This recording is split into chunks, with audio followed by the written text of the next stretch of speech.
Hello everyone, my name is Andrei Dima, and for those of you new to the channel, I am a professional travel photographer. And today I'm glad to share episode 3 from I got another old camera, the Fujifilm X Pro 2, this beautiful looking camera that stole my heart because of its magnificent combination of old and new. Isn't this a beautiful looking camera? It's not the most practical design, but surely beautiful. I think I like the X Pro the most from the Fujifilm X lineup. I like the fact that it is bigger than the XE series and the X100, making it feel, as the name says, pro. This is one of those cameras that is going to hold up to new stuff for many years. It has 2 card slots, a beautiful OVF-EVF hybrid viewfinder, and this is one of the things I love the most. I like EVFs, but sometimes I want an OVF because I shot so many years on DSLRs, and man, this hybrid viewfinder is just what I wanted from a camera. Look at that, OVF with all the info you need. TIE Fighter mode now, this is how I like to call this. You get that small screen so you can achieve perfect focus in manual mode, and then with another slight move of a finger, you get an EVF. Isn't that amazing? Oh, and the thing that matters to me a lot, this camera is weather sealed. I wish it had a tiltable screen, but maybe they will make an X Pro 4 with the rumored 40 megapixel sensor from the XH2 and a tiltable screen. I would buy that in a heartbeat. Back to this one screen. It is bright and nice and you don't always need a tiltable screen, so I'm okay with that. I am not a big fan of how you change ISO on this camera, but you get used to it very quickly. You have a joystick so you can easily control your focus point and many customizable buttons. All buttons and dials are easy to reach, making this camera so nice to use. The front grip is enough to hold the camera for about 1 hour without getting any cramps in your fingers, and this is helped by the back thumb rest. The SD card door is so easy to open with one hand, they should do this to more of their cameras. I prefer this 100 times over the one on my X-T4. Fujifilm have some of my favorite camera designs, including button layout and size, but sometimes they like to experiment too much with the button layout and other stuff, like they did with the XE4 and the X Pro 3. I get the idea behind the X Pro 3 screen, but that in my opinion contradicts the name Pro. A Pro camera gives the owner the most options to fine-tune his end product, but the X Pro 3 took some of those things away. Some of you will say, well, if you are a pro you can take photos without a good back screen. Well, yes, but let me choose when I want to do that. On the X Pro 2 I can turn off my screen and use only the EVF OVF, and tada!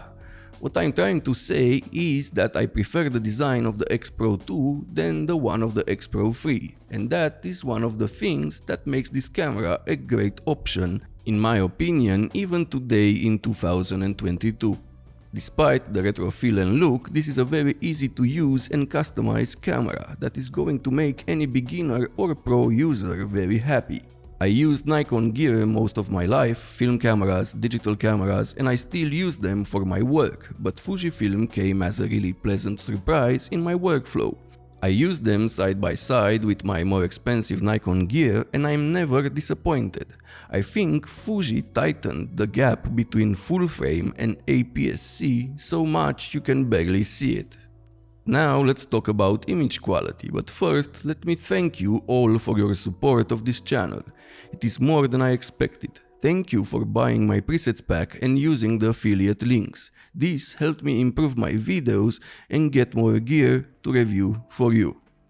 The Fujifilm X Pro 2 packs most of Fuji's film simulations, and if you are thinking of getting this camera as your introduction in the Fujifilm system, you won't be disappointed in the flexibility these simulations provide.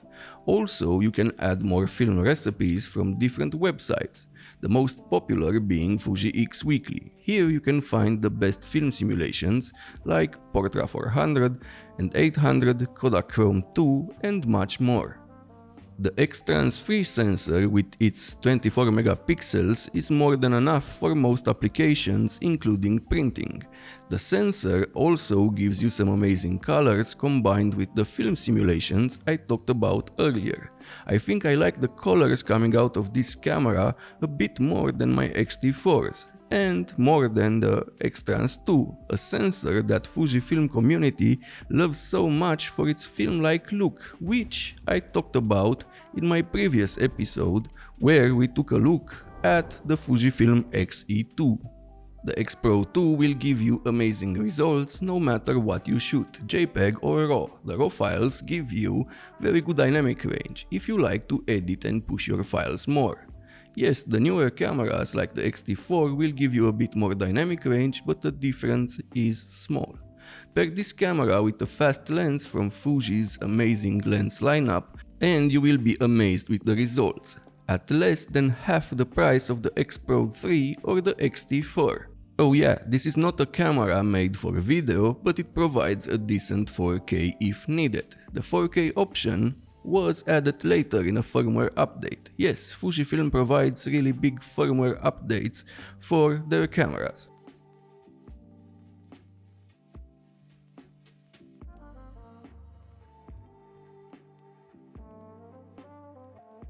This is still an amazing rangefinder-like camera even now in 2022. I would go for this over the much more expensive X Pro 3 anytime.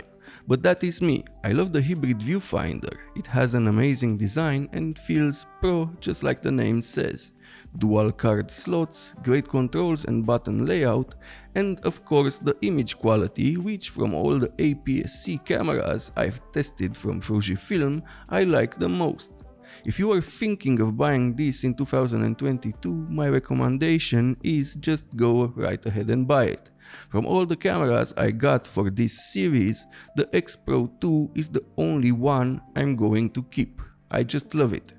If this video was helpful, please subscribe. Most photos in this video were edited using my presets pack, which you can find in the description. And if you want to support the channel even more, please use the links in the description. See you next time!